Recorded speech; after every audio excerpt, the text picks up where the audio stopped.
Hi, everyone, and welcome to the Jesuit Book Club's discussion of The Ninth Hour by Alice McDermott, which is our summer reading selection.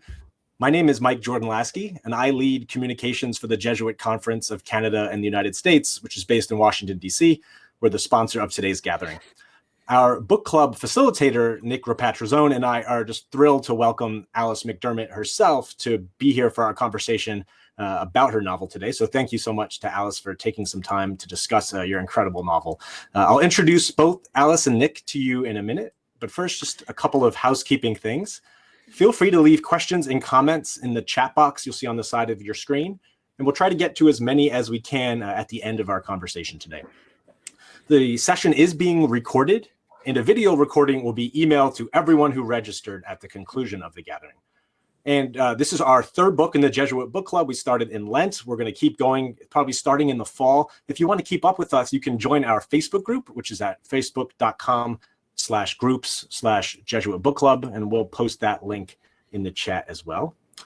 Now I'm happy to introduce both Alice and Nick. So Alice McDermott's 8th novel is The Ninth Hour, and it was published in September 2017. 3 of her previous novels after this, At Weddings and Wakes and That Night, were finalists for the Pulitzer Prize. Charming Billy won the National Book Award for Fiction in 1998. Her stories, essays, and reviews have appeared in the New York Times, the Washington Post, the New Yorker, Harper's, Commonweal, and elsewhere. She is the Richard A. Maxey Professor of the Humanities at Johns Hopkins University. Nick Ripatrazone, who is the facilitator of our book club, is the author of Longing for an Absent God, which is a consideration of how faith and doubt influence Catholic storytelling. He's the culture editor for the Image Journal, and he has written for Rolling Stone, GQ, The Atlantic, Esquire, The Kenyon Review, Commonweal, America, The Sewanee Review, and The Paris Review. He writes columns on poetry for The Millions and on teaching for Literary Hub. He has taught literature and creative writing at Rutgers University and the College of New Jersey. So again, Alice and Nick, welcome. And we'll just get started. Nick, I'll throw it to you. And why don't you get us started with our first question for Alice. Great. Alice, thank you so much again for joining us. We had, as we were talking before, a wonderful time reading the book during this, especially fraught time of the world. So I want to start actually with an interview from a few years ago in Image Journal. You had said there, I'll quote from that interview, "My sense of all religions is that all that we're doing is giving language to our common experience of uncertainty and of yearning." So the Ninth Hour to me feels suffused with an especially Catholic worldview and a Catholic language for those ideas of uncertainty and yearning. So I was wondering, as a writer and perhaps as a Catholic, what do you think the language of this faith offers believers? Well, thank you both. And thanks everyone who's here. Thanks for selecting the novel. Yes, in this fraught time, I think it becomes a different book for those of us reading in lockdown. Every book becomes a different book. Every work of art we see with new eyes, and a lot of other things we're seeing with new eyes. I think, The Ninth Hour is probably the first of my novels that I would say with some chagrin, yeah, it's a Catholic book. I've had that label slapped on other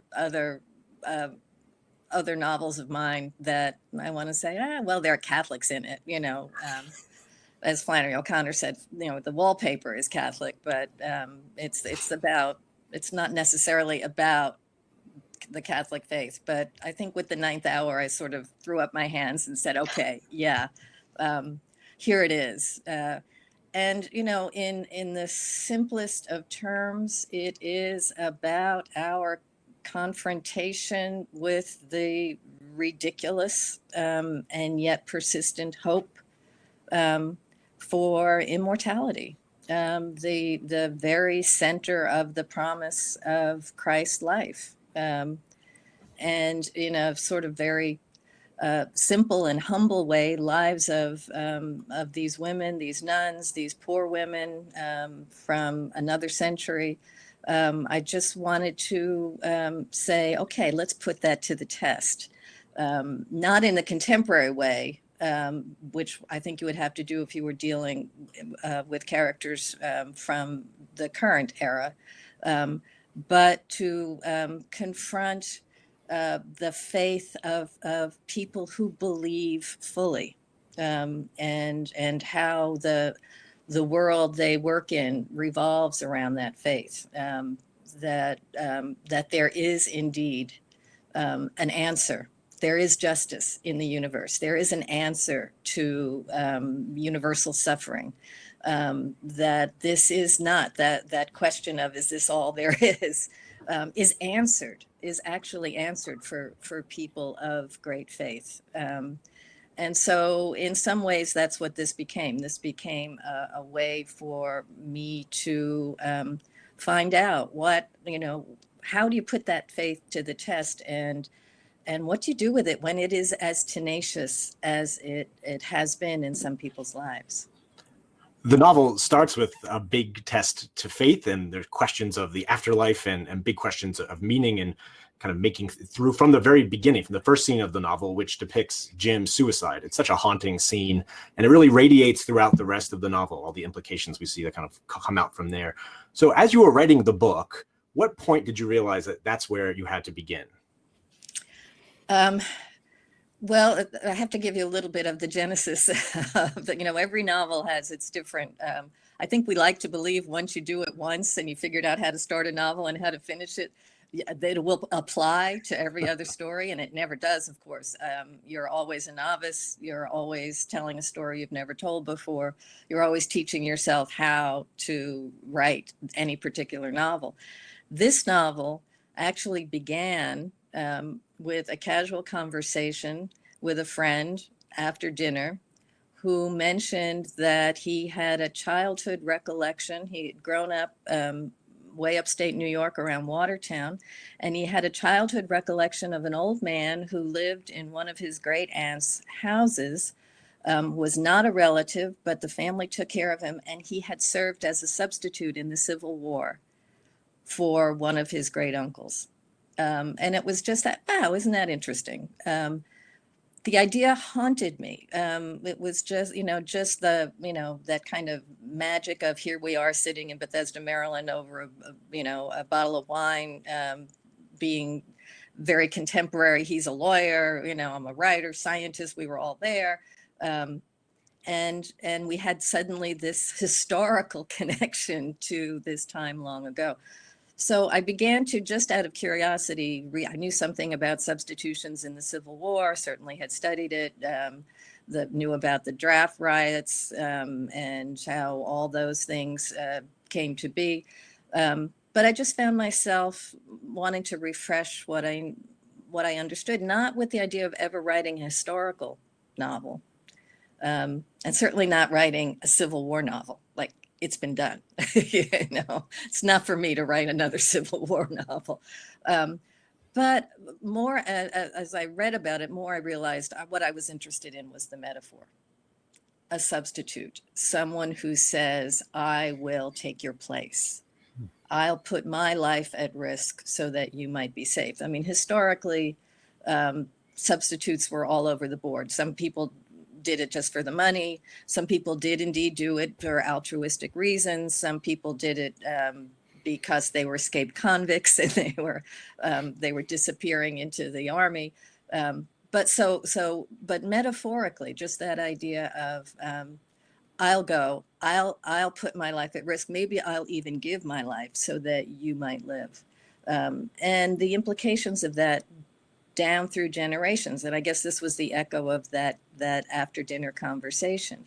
The person whose life is saved or spared because of the life of the substitute can be grateful. But then again, his children must be grateful, and their children must be grateful, because whoever kept that first person alive made the lives of all subsequent generations possible. And then that question, well, how long do you have to stay grateful? How far back do you have to look?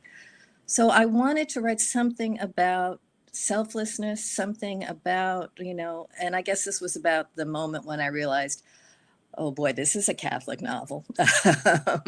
This is about, one life for all others. And then I realized, as you do, I think with many things, tell all the truth, but tell it slant.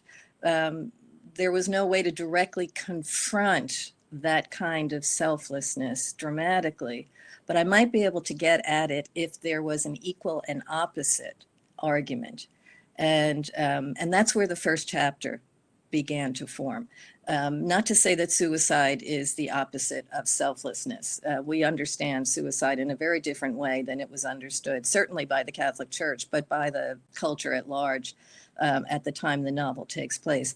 But to imagine a character who says, rather than I will give my life for yours so that you might live, someone who says, my life is mine alone. Nobody can have it. And I'm going to prove that by taking it myself, despite other claims on my life. So that's what I sort of intrigued me, and maybe as a way to get into the story part of this thematic matter that interested me about selflessness. Yeah, we see that echoed with so many of the characters and their choices. Annie thinking about Jim's soul, Sally then trying to help her mother, thinking of herself as being able to kind of give up herself for her mother. You see Sister Jean doing that as well. So that definitely kind of, I've noticed, kind of comes through in a number of the different relationships in the book, that theme of substitution. Mm-hmm. Yeah, and there was, each week when we talk about the novel, and the folks who are in the book club, they know this, we are drawn to particular lines from the book. And, I marked up the first chapter pretty heavily, but, I found myself kind of returning to when you write about prayer, there's a line I want to quote. But it was at this hour when the sun was a humming gold on the horizon, or a pale peach, or even just as now a gray pearl, and she felt the breath of God warm on her neck. So Sister Jean, she feels that the first hour of any day is always the holiest. So obviously, prayer is important to the sisters in the book, but it's also important to the lay characters. So as a writer of fiction, how do you write about prayer? I think that very much picks up on your first question, again, about faith, religious life, giving language to what we ourselves don't have the precise language for. And I think that's very much how prayer operates in this story, and I think how prayer operates in many of our lives. There's the Sister Saint Savior. Her prayer is like a conversation. She almost bickers with God, back and forth, and I'm going to do this. And I know you're not going to like it, but, and for Sister Jean, it is in that first hour, it's the created world. And she's not arguing with God the way Sister Saint Savior does. And I think for all the faith-filled characters, it's a way to shape what they long for, their fears, their loneliness, get me through the day, help this person out, and it's the formality of it. And I think this is the beauty of the Catholic Church in particular. We understand, I think, most of us, that language always falls short. I can't really say what I feel. And so in some ways, it's not so much a default to say a Hail Mary, but there is that sense of, I have this language that's been given to me, and somehow it embodies or comes closer to embodying what I can't say myself. And because it's been given to me, it doesn't have to address the specifics. I can say now and at the hour of our death. And I don't have to particularly think about, oh my God, how am I going to die? And will I be really, but it's there. And it leads us to the unspoken, which in many ways I think is what fiction and poetry always does. It leads us to that point where, oh, I get it, but I can't summarize it. You mentioned Sister Saint Savior, who I know is a favorite of a number of members in the club, and including myself. I started the book and going along, I was like, oh, I'm excited to have 200 some odd pages with Sister Saint Savior. Really interesting. No, she Nope. had a brief existence. So really fascinating to read the story of these sisters after our last book club selection, which was Mariette and Ecstasy by Ron Hansen, which is also a deep dive into women religious. So what is it about sisters and nuns that interests you as a writer? And what is it like to write about the Catholic religious for a secular, quote unquote, audience? Yeah. Well, writing that first chapter, I understood, because I understood the history of the time and the place, that once I had dispatched my suicide, only about 5 pages in, then what then happens to the life he has rejected? What happens to his pregnant widow, a new immigrant without a social safety net? And I knew, again, from my own experience of Brooklyn, from my own readings, that that's when the nursing sisters would have come in. And I rolled my eyes at myself, because I thought, I don't mind writing a Catholic novel. I'm not sure I'm ready to write a novel about nuns. It's not going to fulfill that stereotype for everybody.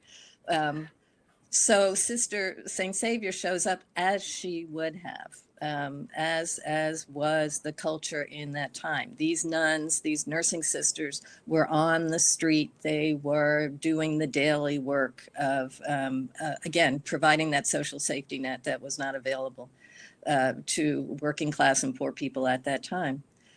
So I let her in.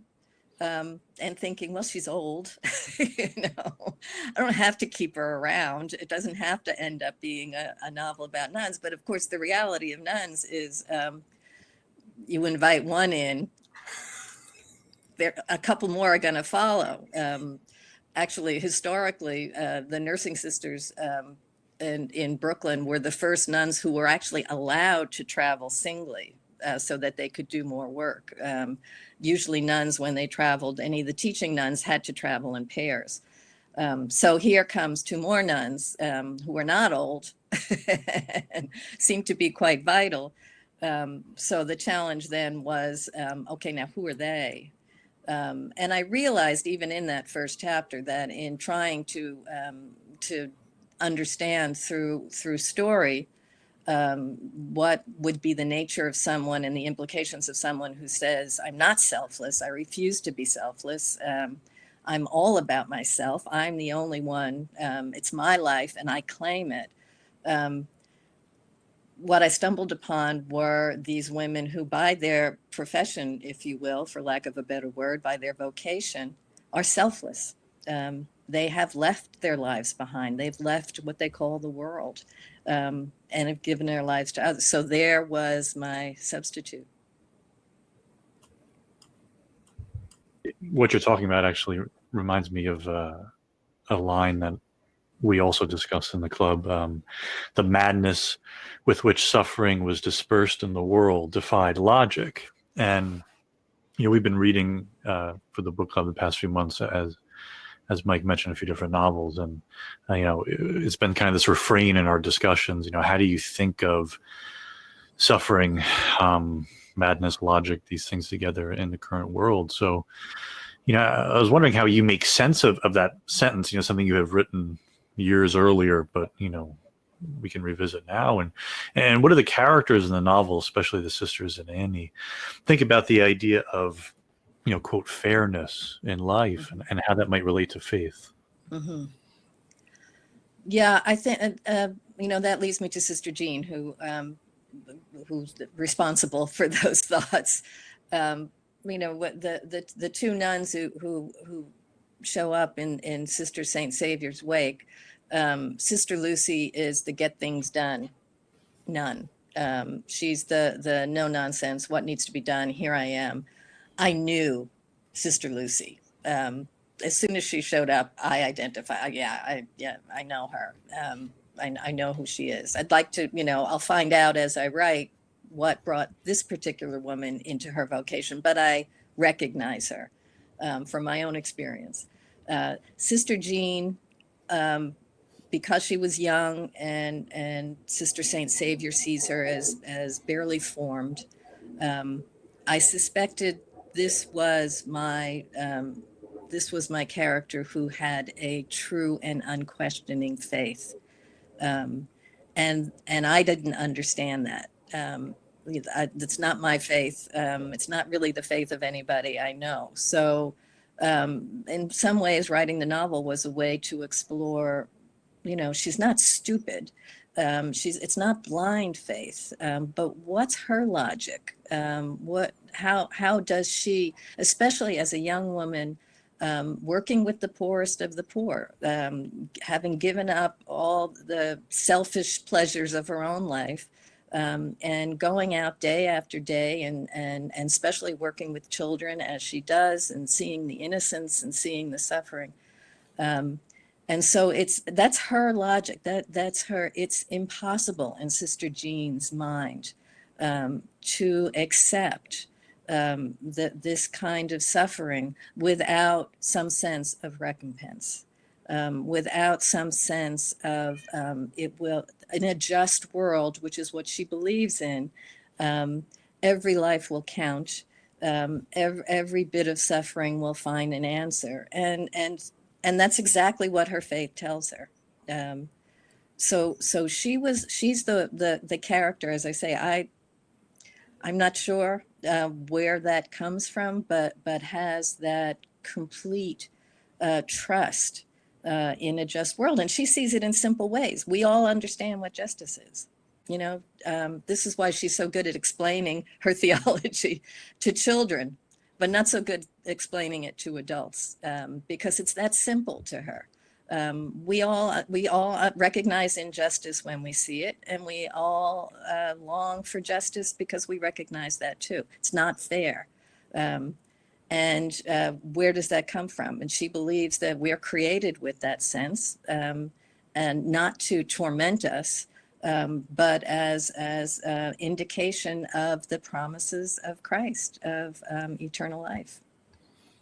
You mentioned when Sister Lucy showed up, you recognized her. That was an interesting way to describe the creation of that character. Is that how you kind of see how you develop characters? Is that just kind of come to you, and then through writing you kind of learn more about them? Could you take us into the process a little bit?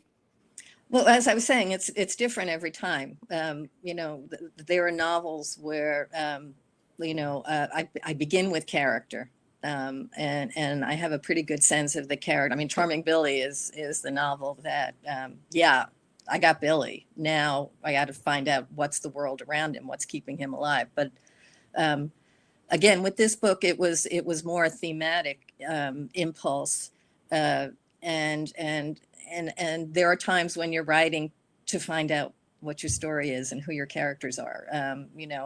I think of it as I get to be my own first reader. It's, gee, I wonder what's going to happen with this person, and who is she, and what sense does she make, and what implication does that have for everybody else in the novel, and what implication does that have even for the story or the plot line, for whatever, however plotty it is. So that's the I'm always hesitant to make it sound really simple. I think it was Faulkner who said that he just followed his characters around taking down notes.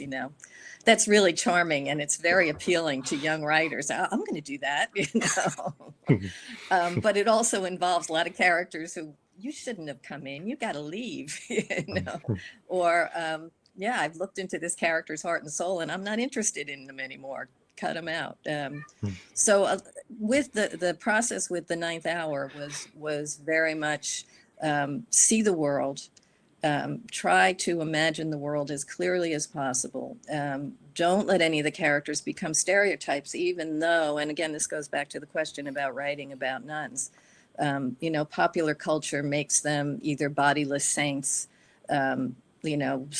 guitar strumming, angels, or more often witches.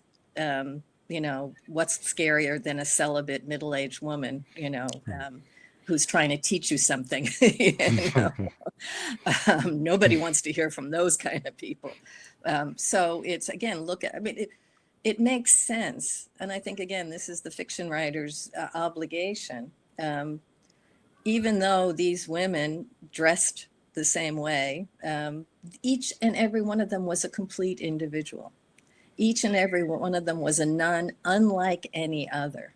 And so I don't think it's a great stretch of the imagination to say, oh yeah, despite that, yeah, Sister Lucy, okay, yeah, I'm thinking of my 6th grade nun, or but then you say, no, but what drove her? This Sister Lucy, who's not like any other human being who's ever walked the earth. She's a fictional human being, but she still has that complexity. What's her background? What drove her? What is her life like? So Sally spends a week with Sister Lucy, or about a week, shadowing her, just where we kind of see that first scene with Mrs. Costello and serving her. Sister Luminata calls it a baptism by fire. Then so we had soon after that, then the train ride to Chicago for Sally to begin her novitiate, which you could call, say, a baptism by inferno. Truly a memorable sequence in the book, very uncomfortable. So just how did that scene come together? Did you ever have any doubts about Sally's having a religious vocation? Did you think that was realistic for her? Yeah, so just take us inside a little bit, that train scene. Yeah. Yeah, I think I knew all along. And I think maybe because Annie, Sally's mother, also knows. Sally liked the clothes. You know, her vocation really wasn't much deeper than, you know, oh, I love this outfit. And I think her mother recognized that about her. And Sister Lucy certainly recognized it after their week together.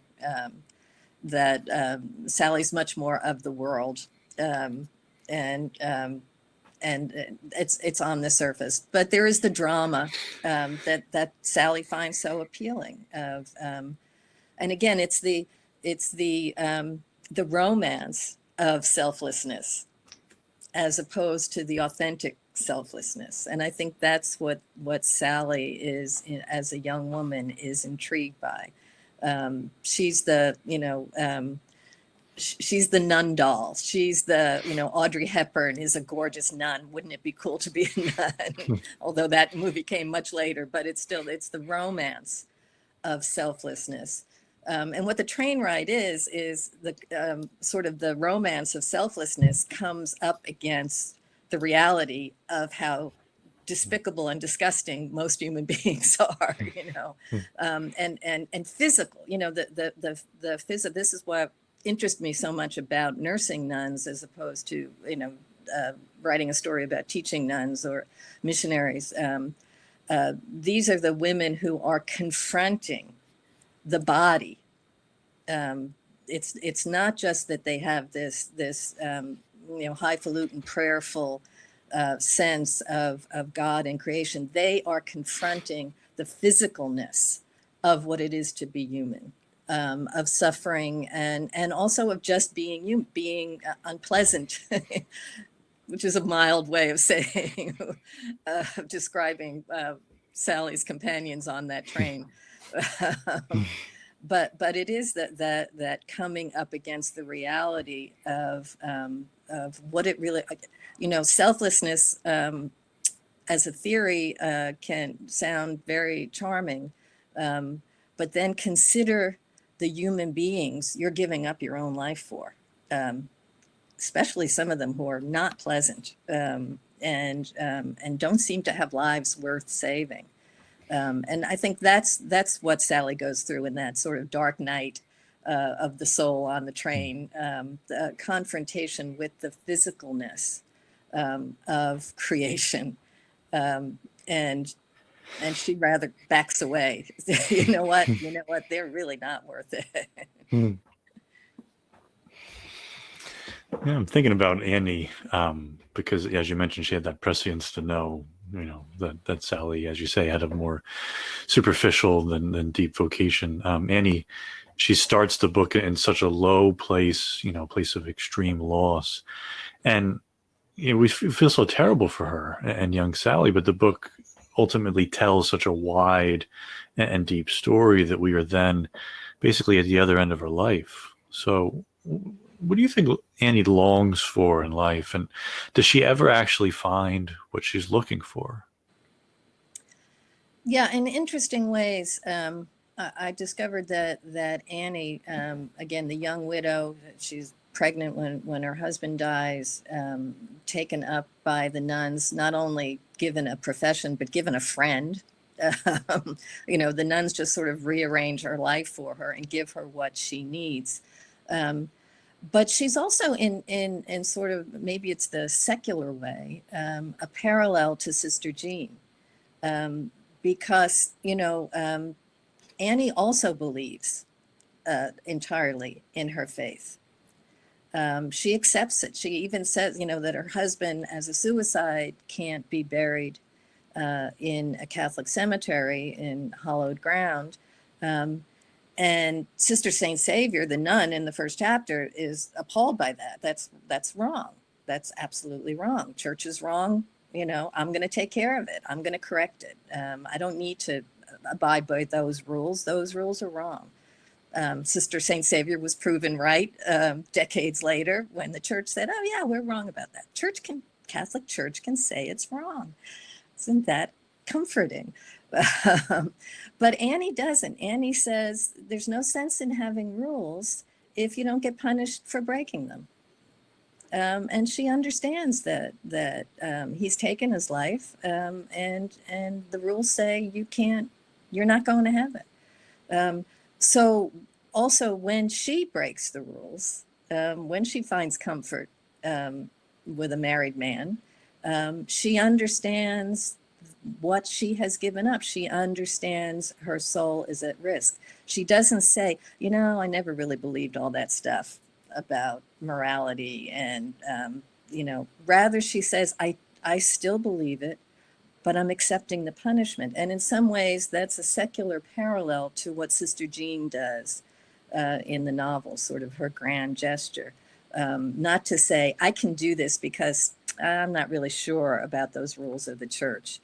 Rather, they say, I'm completely sure about those rules of the church, and yet I choose to do this anyway, and I will accept whatever punishment follows. We haven't talked much about the Tierney family yet, but I love the passage toward the end of the book, with the reflections of Elizabeth Tierney, kind of about faith herself, and kind of see maybe a similar vision, or maybe you could talk a little bit about this. I'll read this passage about Liz Tierney. She was a Catholic woman who was more moved by the miraculous blood that colored the cheeks of her 6 children as they fidgeted in the pew than she was by any injunction from the pulpit regarding the watery stuff that flowed from his pierced side for the salvation of all men. Liz Tierney had nothing against the salvation of all men. She was as grateful for the fact of heaven as she was sure of her path toward it. She counted the Blessed Mother as first among her confidants. She loved the order and the certainty the church gave her life, arranging the seasons for her, the weeks and the days, guiding her philosophies and her sorrows. She loved the hymns. She loved the prayers. She loved the way the church, the priests and the brothers and the nuns, as well as the handy threat of eternal damnation, ordered her disorderly children. But holiness bored her. And it continues. What, as you got into kind of Liz Tierney's head and heart and faith, what went into that passage there toward the end? Yeah, again, here's a Catholic woman, who accepts it, is not rebelling, is not even questioning her faith, but she's also caught up in the physicalness of life, and she sees it in a positive way. Physicalness of life means babies. What could be better than that? And it means chaos, and that's life. It's not that contradiction. I suppose any of us who have ever been identified as Catholic understand how the popular culture loves to say, well, that means that you don't believe in sex, and you're not eating meat on Friday, so that you must be, an aesthete. But it's quite the opposite, actually. It's a celebration of the body. It's a celebration of sex. It's a celebration of family. It's a celebration of the messiness of life. And again, Liz's experience is parallel and yet opposite of Sister Jean's with the suffering in life. Sister Jean sees the suffering and says, something has to make sense of this. And we have to be guaranteed that there's recompense for this. Liz Tierney, on the other hand, sees the joy in the same source. It's the physicalness. The same source of suffering is the source of great joy. And because she sees that, it's like, oh yeah, all that church, that the holiness, that's great, you know. But I'm having more fun with my husband, who's had a few too many, you know. And that makes me love life. Nick, would you like to ask about that kind of final section there as I start to look through the questions from our audience? Sure. One of the final chapters, titled Still, it's so filled with incredible drama, and its full story isn't really revealed until Sister Jean's confession in the last chapter. So of all the sisters in the novel, what compelled you to choose Sister Jean to complete this act? Why is she the one to make, in her eyes, the sacrifice for Sally as it relates to Mrs. Costello? Yeah, I think, you know, as I was saying earlier, I think it is her, Sister Jean's utter faith. You know, her solid belief. There is no moment when she questions. There's no moment when she sees a newborn die in its mother's arms that she says, there is no God. She says with great faith, yes, there is. And that child will wake again in paradise. And that mother will have that child again in paradise. She never questions that. So when she's confronted with doing something that she sees will help Sally and help Annie and maybe and save their souls, but will require her to sacrifice her own, that sacrifice means something to her. If you don't really believe in an afterlife, or if you still kind of questions about it, seems kind of silly, you know.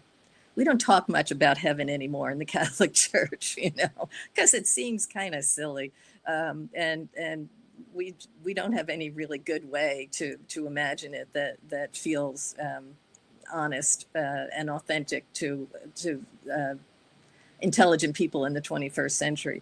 But she has a complete faith in it, and in some ways, she makes the ultimate sacrifice in giving up what she believes so thoroughly in. Anyone else who wasn't so sure of paradise, who wasn't so sure that this is a just world and that suffering does find recompense in an afterlife, then to say, I'm going to do something that's going to cost me my soul, but I'm not so sure that's true. She believes it. So she is the one who really has the most to give and the most to lose in doing something which she fully accepts as a mortal sin that makes her ineligible for heaven if she didn't really believe in it. And so in some ways, I mean, it's, I have said jokingly, you know, Christ on the cross says to the good thief, you know, within this hour, you will be with me in heaven. So is that really self-sacrifice when you're going to get such a great reward at the end? That's more like, you know, just get your tooth drilled. And when it's over, you'll feel so much better. You know, you'll never have to go to the dentist for the rest of the year. She, in some ways, you know, kind of has one up on Jesus himself, because she says, I'm doing this for you who I love, and I'm not going to see you in heaven. That's what I'm giving up. I'm giving up my immortal soul for yours. Out Jesusing Jesus. We can turn to some of the questions now. A lot of the ones that were asked have come up, but I'm interested in a question from Donna, who asked about any currents of feminism underlying the book. She talks about how women have a very different experience in the world you described compared to the men. She contrasts the train trips, Sally's versus Patrick's, very different experiences.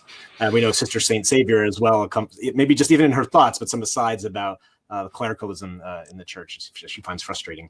So can you talk about any of those themes we see under with, again, the treatment of women in this time? Yeah, inevitably. To write a novel about a widow and her daughter who's taken in and taken up by a group of nuns. With the women are first and foremost in the novel. Sister Saint Savior does say at one point it would be a different church if I were running it, and I would agree with her. And for the better too. When I realized that I had to, I was going to write a book about nuns with Catholic themes. Because of what I began to see as the movement of the plot, there was no single historical order of nuns that would fit all the things that I needed. So I thought, well, I'm going to have to make up my own. So the Little Nursing Sisters of the Sick Poor Congregation of Mary Before the Cross is an amalgam of many real historical orders. So I spent a good deal of time reading about, if I'm going to found my own order in this novel, I should find out how other people did it in the real world. Reading about the history of religious women all over the world, but significantly in the United States. And even still, it is an unknown history. It is, I had 12 years of Catholic schooling. I thought I knew pretty well the story of religious women, and I didn't. It's remarkable, and it's still untold. And the thing about the nursing, the interesting thing about the nursing orders that I read about is that most of them were women founded. So they were not under the purview of a pastor, as so many of the teaching orders were, because they were in parishes and they had schools.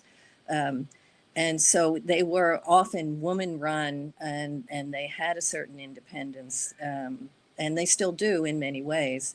And not certainly they're part of the church, and they have men above them. But for a lot of the nursing, I mean, they needed the bishop to rent a convent, but they did their own fundraising. They scheduled their own calls for around the neighborhood. So there was a great spirit of independence. And again, when you think about the times that the novel is set, these were ambitious women. This all humble, adorable, not little nuns. No, these were women who said, I'm not going to get married. I'm not going to, die at 35 after having 10 kids, 4 of whom survived. Or get beaten up by my husband, or be a spinster. I'm going to run a convent. I'm going to go out there, and that's why I love the names of so many of the orders and had to find a way to put them into the novel, even in creating my own. Poor the little humble servants. All this humility of the sick poor. What? We're just humble little, don't pay any attention to us, but we're going to end suffering. That's what we're going to spend it. So yeah, it's very, it's very woman dominated, because that's who these people were. And I still feel it's an untold story in many ways. There's so many great memorable lines in the book, and one of our participants, Steph, wants to know the origin of the phrase "love is a tonic, not a cure." What did that line come from? What were you hoping for with that line? That was Elizabeth Tierney. She was just taken over that scene. That her husband, again, in his cups, she loves him dearly, but she also understands him thoroughly, and he's bemoaning the loss of his father. And he's romanticizing love, that I love the man, you know. And in some ways, what she's saying there is that, maybe this goes back to the whole woman thing. She's undermining in that phrase the whole logic of redemption. You know, love redeems us. God so loved the world that he sent his only begotten son. And she's saying, love doesn't cure death. Sorry. It makes you feel better. We can take care of each other because of it. And that's here comes the 21st century in Elizabeth, you know. But are you saying because we love each other, we're not going to lose each other? We're not going to face our mortality? No. So in some ways, it's a very subversive for a Catholic woman of that time to say, you know, yeah, it's fine that you love him. It makes you feel better. But love is not going to bring anybody back. That's not what the church says. That's not what Christianity says. We have time for maybe a couple of more. Rebecca asked a question about the backyards. The dark tangle of the backyards reminded her of Mauriac's Viper's Tangle, which depicts the battle for a man's soul. Did you have that influence in mind when describing the backyards, and what do those dark places mean for you within the context of the novel and as a Catholic? Yeah, very much so. I mean, here's, and again, this is that whole question that finally Sister Jean, I think, gives language to in the last chapter, of shedding the body.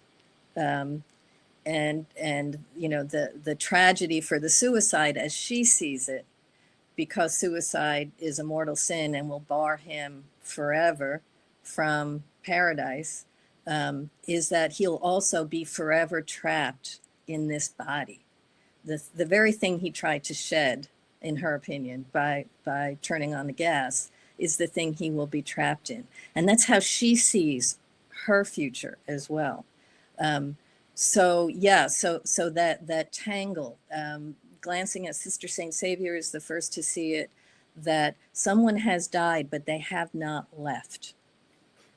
Sister Jean is the one who feels certain that she has seen the suicide, stuck on earth, stuck in that body, in that brown suit.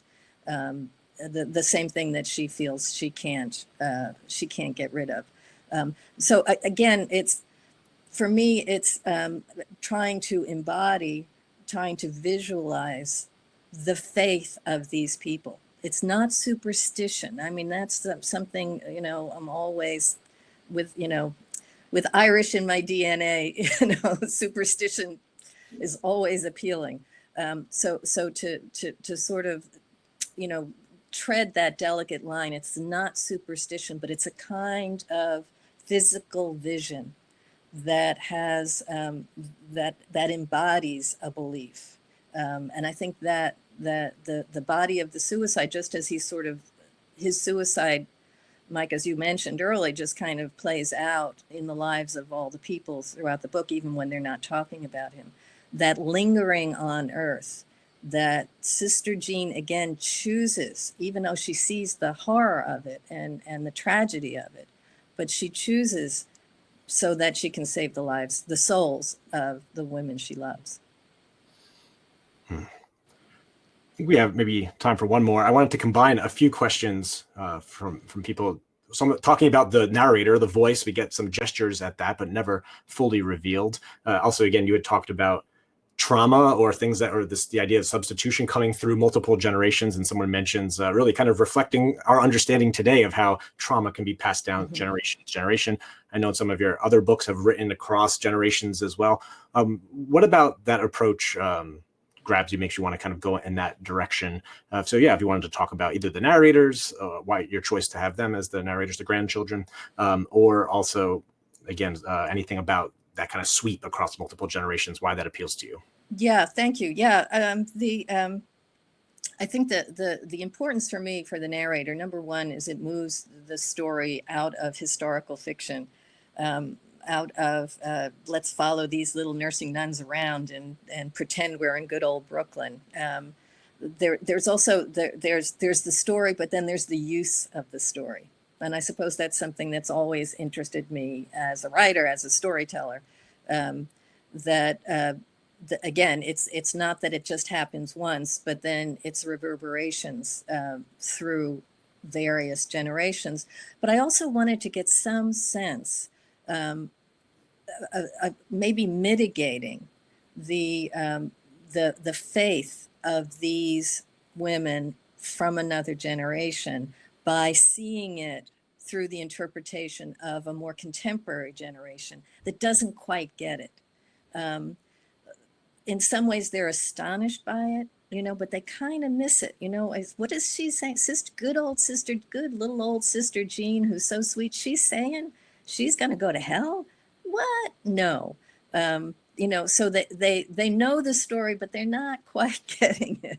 And that was really important to me, that in order to, again, get some sense of what an astonishing act this is, and to tell it only at its own time as a historical piece, I think we lose some of that. Well, those people believed that in those days and they acted on it. But I wanted also that looking back on that belief that we probably don't share, or in some ways are incapable of fully sharing in the 21st century, and say, oh my gosh, whether right or wrong, whether she's deluded, whether, the church just brainwashed her, that was an astonishing act of selflessness. And without that filter of multiple generations, you miss something of that astonishment. I hope. Absolutely. Nick, maybe if you had any last question, give you a chance to hop in with anything that you've heard or anything else on your mind.